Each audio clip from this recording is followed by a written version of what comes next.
Hello dear students, मैं जीतराम जाड़ा स्वागत करता हूं आपका आपके अपने यूट्यूब चैनल जीतराम जाड़ा मैथ्स पर। तो आइए दोस्तों, स्वागत है आपका हमारे स्पेशल दिल्ली पुलिस बैच के अगले पार्ट में। दोस्तों, हम जो मैथ ले रहे हैं वो बिल्कुल बेसिक से टॉप लेवल तक ले रहे हैं। चाहे एग्ज़ाम आप किसी का भी दें, लेकिन जो आप वीडियो देख रहे हो वो जो मेहनत कर रहे हैं वो मेहनत वो गवारा नहीं जाएगी। बहुत अच्छे से टॉपिकों को तैयार करके स्टेप बाय स्टेप आगे बढ़ते जा रहे हैं हम। हमारा टॉपिक चल रहा था रेशियो एंड प्रोपोजिशन, उसके हमने 2 क्लासें ख़त्म कर दी है और अब तीसरी क्लास में आपका स्वागत है। तीसरी क्लास को डायरेक्ट देखने वाले स्टूडेंट्सों से निवेदन है कि वो पहली क्लास का वीडियो जो बेसिक था उसको ज़रूर देखें। उसके बाद तीसरी या दूसरी जो भी क्लास हैं वो आपको अच्छे से समझ आएंगी। तो आइए बढ़ते हम आगे। यदि हमसे कहा जाए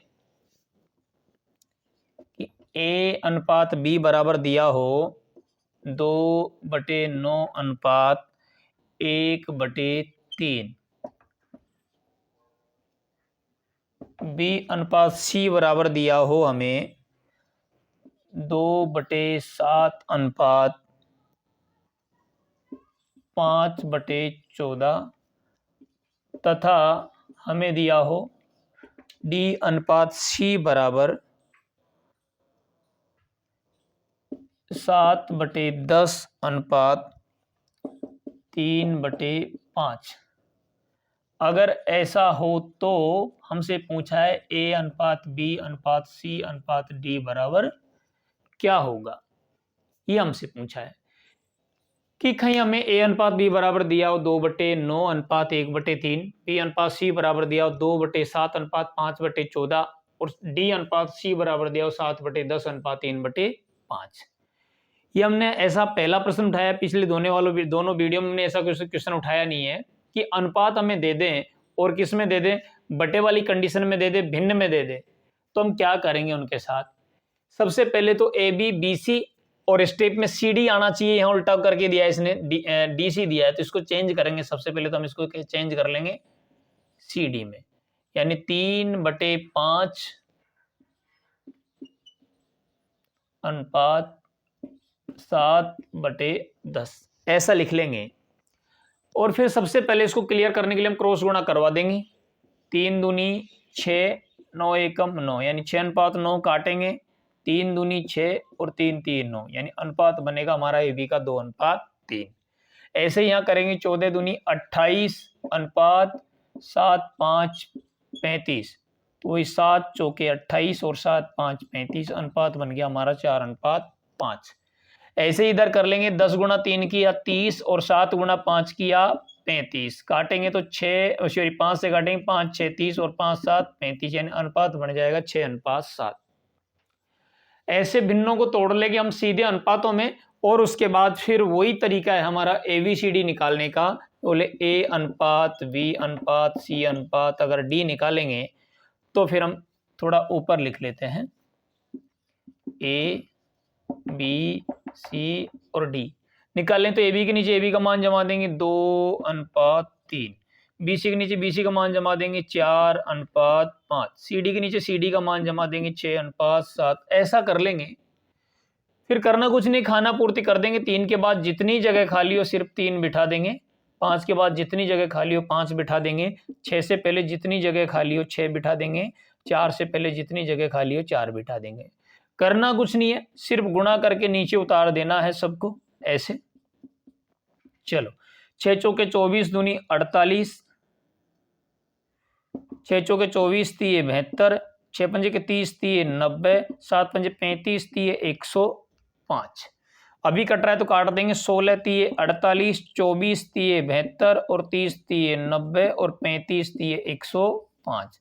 तो हमारा अनुपात बन जाएगा फाइनल 16/24/30/35। उम्मीद करता हूं कि इस टाइप के प्रश्नों में कहीं कोई दिक्कत आपको नहीं होगी। अगर भिन्न दे उसको क्रॉस गुणा करके आप सीधा तोड़ लेंगे और उसके बाद सेम प्रोसेस जो हमने पीछे सीखा है ऐसा कर लेंगे।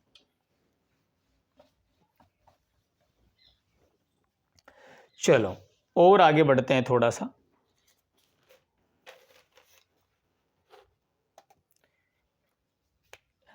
ये आने वाला प्रश्न जो हम ले रहे हैं ये भी एक स्पेशल प्रश्न है। यदि ए अनुपात बी अनुपात सी बराबर हमें दिया हो 4:7:11 तथा बी अनुपात सी अनुपात डी बराबर हमें दिया हो 21:33:44। अगर ऐसा हो तो हमसे पूछा है ए अनुपात बी अनुपात सी अनुपात डी बराबर क्या होगा। ए बी सी दिया है हमें 7 4 11 4 7 11 और बी सी डी दिया है 21 33 44। ऐसी कंडीशन में हमसे पूछा है कि ए अनुपात बी अनुपात सी अनुपात डी बराबर क्या होगा। चलो सबसे पहले हम क्या करेंगे, हमें दिया है ए बी सी और डी पूछा है, दिया हमें ए बी सी, पहली लाइन में ए बी सी दिया है हमें 4:7:11। ये हो गया हमारा समीकरण 1। उसके बाद दिया है हमें बी सी डी, कितना दिया है 21 33 और 44। ये हो गया हमारा समीकरण दूसरा। हमें पता है अगर प्रश्न हमें ए बी सी और बी सी डी का दिया है तो ये बी सी कॉमन बैठेंगे, यानी A B C D 4 step में प्रश्न दिया होगा ए बी सी डी, यानी ए बी सी और बी सी डी 3 स्टेप का दिया होगा तो बीच में आने वाली दोनों स्टेप पे कॉमन होगी, या प्रश्न फिर और आगे बढ़ेगा ए बी सी डी, या फिर यहां ई दिया होता 4 स्टेप का प्रश्न दिया होता तो बीच में आने वाली तीनों स्टेपें हमें तीनों संख्याएं हमें कॉमन लेनी पड़ती, कॉमन बिठानी पड़ती। तो ध्यान ये रखेंगे कि बीच में 2 राशि आए 3 राशि आए 4 राशि आए, सभी को हम क्या करने की कोशिश करेंगे, कॉमन करने की कोशिश करेंगे। तो हमें पता है बी सी 7 11 और 21 33 है, अगर इनको मैं कॉमन करता हूं तो 7 को 21 बनाने के लिए मुझे पहले समीकरण को किससे गुणा करना पड़ेगा 3 से, और दूसरे को किससे गुणा करना पड़ेगा 1 से, क्योंकि 1 से गुणा करने पर संख्या के मान में कोई परिवर्तन नहीं होता है। तो हम क्या करेंगे, ऐसे जमा देंगे, देखो 3 चौके 12, फिर 3 7 21, 11 3 33, ये ऐसा कैसा रहेगा कवर, और 44 से कम 44, ये हमारा ए बी सी डी बैठ जाएगा ऐसे 12 21 33 44। इस हिसाब से हम ए बी सी डी निकाल पाएंगे। उम्मीद करता हूं कि किसी को कोई दिक्कत नहीं होगी। और बढ़ते हैं, एक ऐसी कोई टाइप, एक छोटा सा प्रश्न भी हम छोड़कर नहीं चलेंगे, फिर भी अगर कोई टाइप ऐसे हम नॉर्मल समझ के अगर छूट जाए तो उसे आप कमेंट बॉक्स में जरूर डाल दें, तो आपको सॉर्ट आउट दे दिया जाएगा उस हिसाब से। चलो और बढ़ते हैं आगे। अगर हमें x अनुपात y बराबर दिया हो 2:1 और आगे कहा हो हमसे कि ऐसा हो तो x square minus Y square अनुपात X square plus Y square का मान क्या होगा, ऐसा पूछा है। यह x की राशि 2 होगी और y की राशि 1 होगी, तो जहां भी x दिखेगा उसकी वैल्यू हम 2 मानेंगे, जहां भी y दिखेगा उसकी वैल्यू हम 1 मानेंगे। तो x स्क्वायर बोला है, x की वैल्यू 2 है तो 2 का स्क्वायर बोले तो 4, माइनस y का स्क्वायर, y की वैल्यू 1 है, 1 का स्क्वायर करे घन करे 1 रहेगा, 4 में से 1 जाएगा तो कितना बैठेगा 3। ऐसे ही एक्स स्क्वायर 2 का स्क्वायर करेंगे 4 प्लस 1 का स्क्वायर करेंगे 1, 4 और 1 कितना हो जाएगा 5, हमारा अनुपात बनेगा 3:5। चलो और बढ़ते हैं आगे। उम्मीद करते हैं कि किसी को कोई परेशानी नहीं होगी। चलो उसके बाद आगे कहा है हमसे कि कहीं x अनुपात y बराबर 7:2 हो, x अनुपात y बराबर 7:2 हो तो x y plus Y square x Y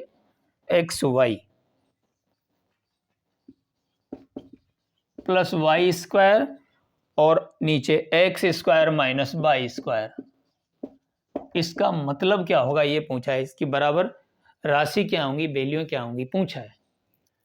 x का वैल्यू 7 है और y का इस बार 2 है, तो एक्स वाई यानी गुणा करेंगे, जिनके बीच में किसी का चिन्ह नहीं हो गुणे का चिन्ह रहेगा, एक्स गुणा वाई करेंगे यानी 7 गुणा 2 करेंगे 21, 21 प्लस वाई का स्क्वायर, वाई की वैल्यू कितनी है 2, 2 का स्क्वायर किया कितना हो गया 4, एक सेकेंड 3 है, वाई की राशि इस बार 3 है, 7:3 था ये, तो 3 का स्क्वायर करेंगे 9 हो जाएगा। चलो एक्स स्क्वायर, एक्स की वैल्यू 7 का स्क्वायर किया 49 माइनस वाई का स्क्वायर 3 का स्क्वायर बोले तो 9, आगे लेके बढ़े 21 और 9 हो जाएगा 30 और 49 में से 9 जाएगा तो रह जाएगा 40। अगर इसको काटें तो ये वैल्यू निकल के आएगी हमारे पास 3/4। इस जगह आंसर होने वाला है हमारा 3/4।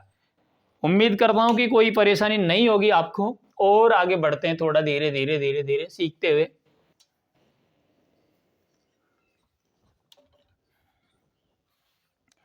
चलो बहुत वेरी इंपॉर्टेंट लगा सकते हो इस प्रश्न को, दिया है यदि a प्लस बी अनुपात b प्लस c अनुपात c प्लस a बराबर दिया है 6:7:8 हो, तो फिर आगे कहा है a plus B plus c बराबर 14 हो तो c बराबर क्या होगा। दिया यदि a प्लस बी अनुपात b प्लस c अनुपात c प्लस a बराबर 6:7:8 दिया हो और abc का जो टोटल योग हमें दिया है वो 14 दिया हो, तो c की वैल्यू क्या होगी। अब इस प्रश्न में गौर करने वाली सिर्फ एक ही बात है कि हमें जो अनुपात दिया है a b b c और c a का, तो गौर करेंगे हम a और a 2a है, b और b 2b है और c और c 2c है, यानी हमें अनुपात जो दिए हैं वो डबल एबीसी के दिए हैं और हमें जो योग दिया है वो सिंगल एबीसी का दिया है। तो करना कुछ नहीं है, ऐसे प्रत्येक प्रश्न में अगर बराबर में वैल्यू रखोगे तो आप बराबर वाली रखोगे। आप अनुपातों का योग तो ले लो डबल एबीसी का और वास्तविकता में योग रखो सिंगल एबीसी का, तो बात जमेगी नहीं।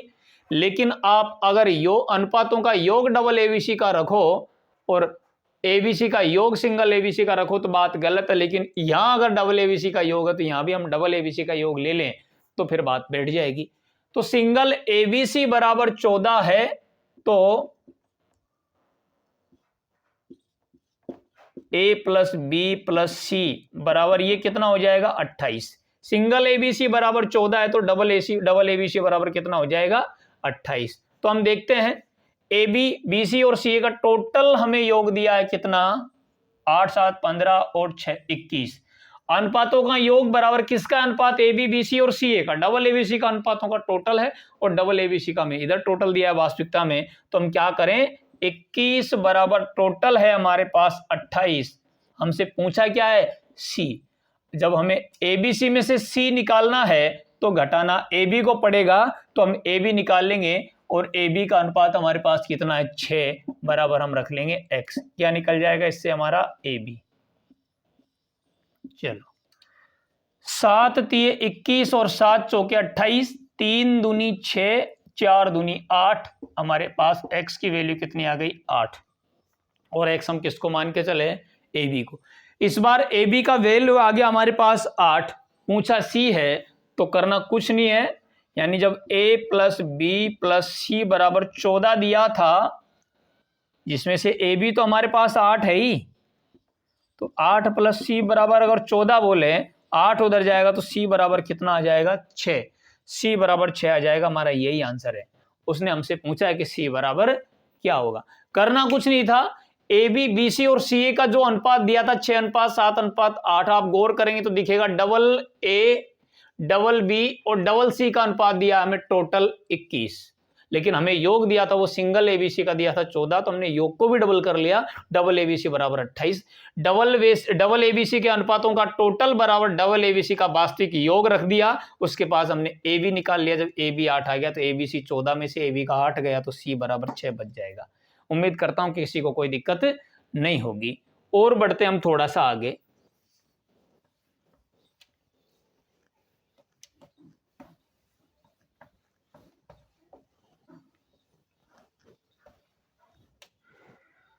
चलो,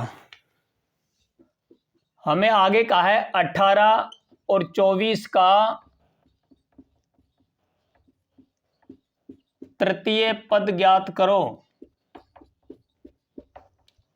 18 और 24 का तृतीय पद ज्ञात करो। तो 18 अनुपात 24 समानुपात, या फिर आप इसको ऐसे करेंगे। एक तरीका तो हमने कल देखा था कि कहीं हमें ऐसा दिया हो A अनुपात B समानुपात B अनुपात C, और ये ऐसा ही दिया है क्योंकि पहला पद 18 हो गया, दूसरा 24 हो गया, तीसरा हमसे पूछा है। तो 18 24 तीन राशि रह गई, और जब कोई तीन राशि देके चौथी पूछी जाए, यानी कि दो राशि देके एग्जैक्ट तीसरी पूछी जाएगा, तो फिर उस जगह हम वित्तानुपात का नियम लगाएंगे या बी स्क्वायर बराबर AC लगाएंगे।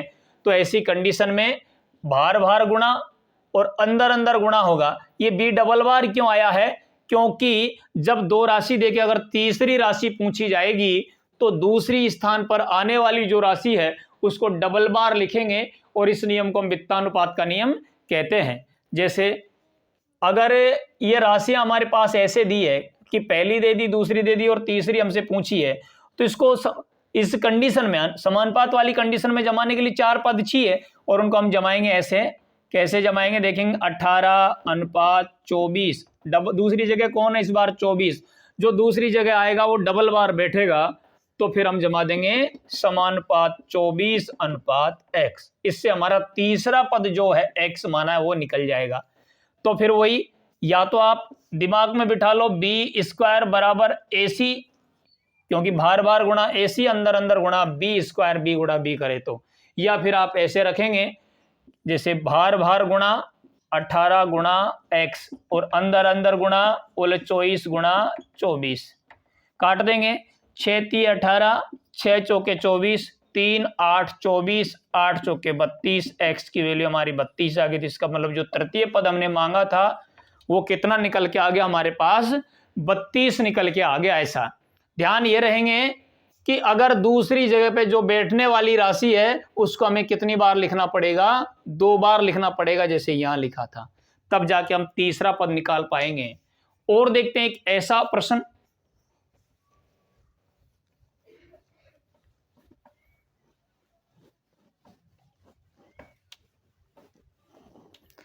जैसे अगला दिया है 6 और 24 का मध्य पद बताओ, मध्य पद ज्ञात करें। अब हमें पता है 6 और 24 का मध्य पद निकालेंगे तो x को मध्य में मान लेंगे हम।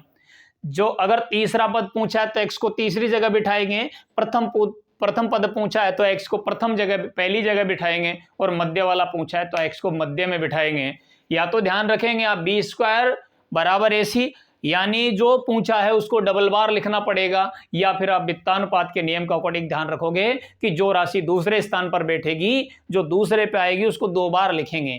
तो यहां जमाएंगे हम, कैसे जमाएंगे कि 6 अनुपात x समानुपात x अनुपात 24, मध्य पदों का गुणनफल बोले x स्क्वायर, भाई पदों का गुणनफल बराबर 6 चौके 24 का 4 हासिल की 2, 6 दूनी 12 और 2 14, यानी 144, और x बराबर कितना आ जाएगा हमारे पास?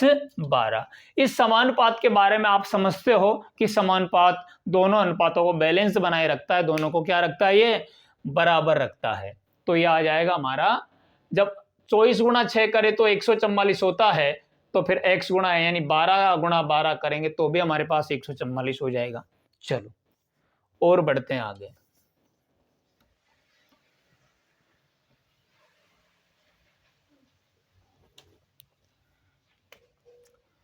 बहुत इंपॉर्टेंट प्रश्न लिखने जा रहा हूं कि 846 को ऐसे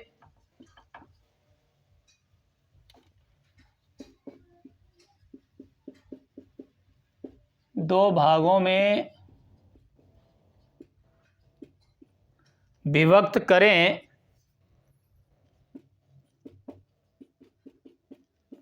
विभक्त कीजिए कि प्रथम भाग का 5वां भाग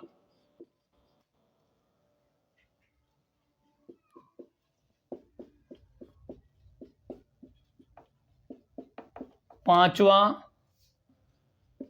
भाग, जबकि द्वितीय भाग का आठवां भाग 3:4 के अनुपात में हो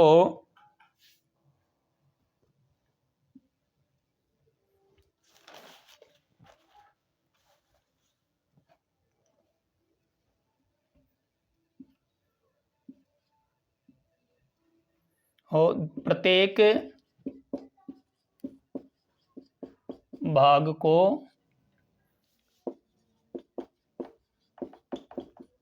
ज्ञात करो।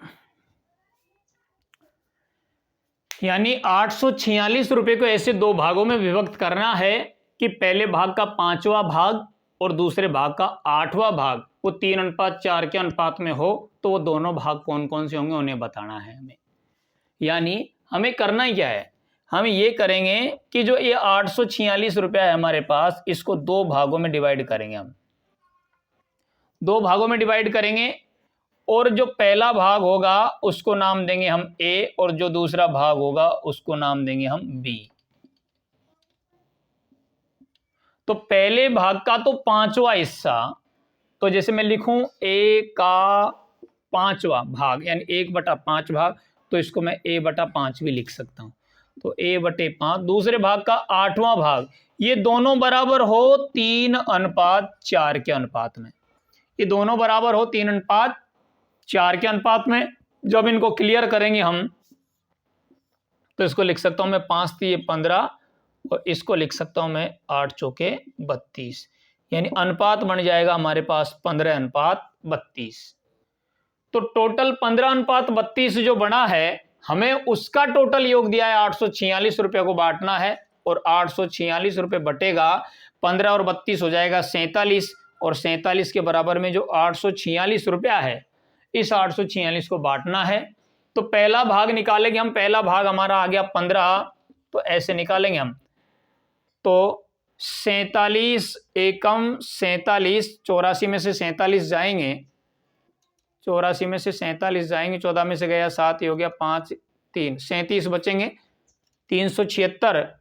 तो 6 कब आएगा, 8 से गुणा करने पर 8 7 56 का 6, 8 7 56 का 6 हासिल की 5, 8 चौके 32 और 5 37, 18 बार कट गया। कितनी बार कट गया, 18 बार। गुणा कर देंगे, 15 8 120 की 0 हासिल की 12, 15 एकम 15 और 12 27। बोले पहला भाग तो आ गया हमारे पास 270, और दूसरा भाग जो ये तो आ गया हमारे पास ए वाला, और दूसरा भाग बी अगर हम निकालेंगे तो 18 बार कटना है। 18 गुणा कितना कर देंगे, 32।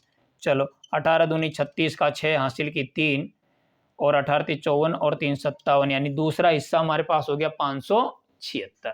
इस हिसाब से हम दोनों हिस्से अलग अलग निकाल देंगे कि 846 को दो भागों में इस प्रकार विभक्त करना है कि पहले का पांचवा भाग और दूसरे का आठवां भाग अनुपात में हो 3:4 के अनुपात में। तो प्रत्येक भाग को निकालना है। 846 को दोनों हिस्सों में निकालना, पहला भाग ए माना, दूसरा बी माना, पहले का पांचवा दूसरे का आठवां, तो a/5 और b/8 बराबर है 3:4 के। 5 × 3 किया 15, 8 × 4 किया 32, यानी अनुपात निकल के आया 15:32। और 15:32 का टोटल हमने देखा तो 47 जो बांटना है 846, तो 846 के बराबर काम कर जाएगा हमारा 47 रुपया। और 47 रुपये का भाग अगर 846 में देंगे तो 18 बार जाएगा।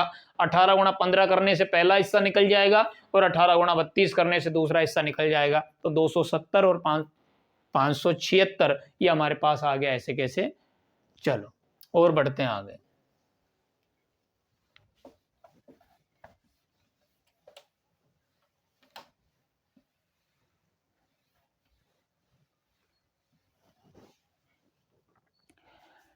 और बढ़ते हैं आगे थोड़ा सा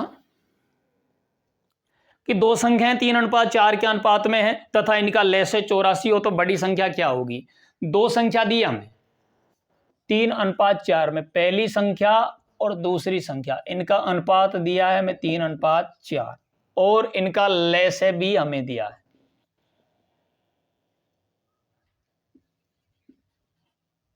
84, ले से कितना दिया है हमें 84। संख्या अनुपात में अगर लेंगे तो फिक्स करने के लिए हमें x का सहारा लेना पड़ेगा, तो 3x और 4x का जो एलसीएम लेंगे वो 12x आएगा, बराबर में हमें दिया है 84। 3x और 4x का एलसीएम लेंगे तो 12x आएगा, और एलसीएम हमें दोनों संख्याओं का बराबर दिया है 84। 12 से 84 जाएगा 7 बार, x की वैल्यू आ जाएगी हमारे पास 7। पूछा बोले बड़ी संख्या क्या है, 3x और 4x में से बड़ी संख्या है हमारे पास 4x। 4x से गुणा x की वैल्यू 7 है, 4 गुणा 7 किया तो बड़ी संख्या हमारे पास आ गई 28। उम्मीद करता हूं कि कहीं किसी को कोई दिक्कत नहीं होगी। और बढ़ते हैं आगे थोड़ा सा।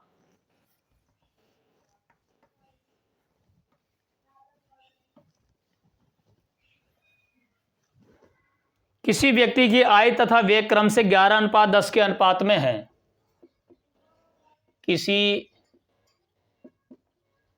व्यक्ति की आय तथा व्यय क्रम से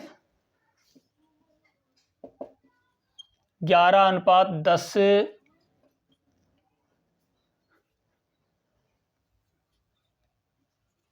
के अनुपात में है।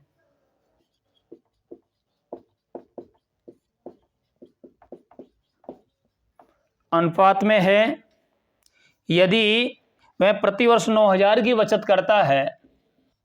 यदि वह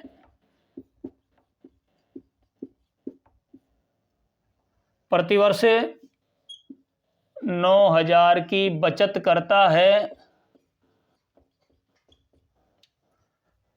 करता है तो उसकी मासिक आय कितनी है।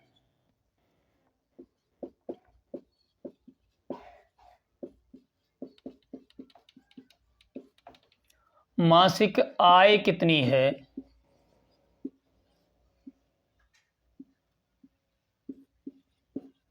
चलो कोई व्यक्ति है, उसकी वार्षिक आय और व्यय का अनुपात हमें दिया है 11:10, और उसकी जो बचत है वो साल भर की 9,000 दी है, तो उसकी मासिक आय कितनी है। चलो देखते हैं।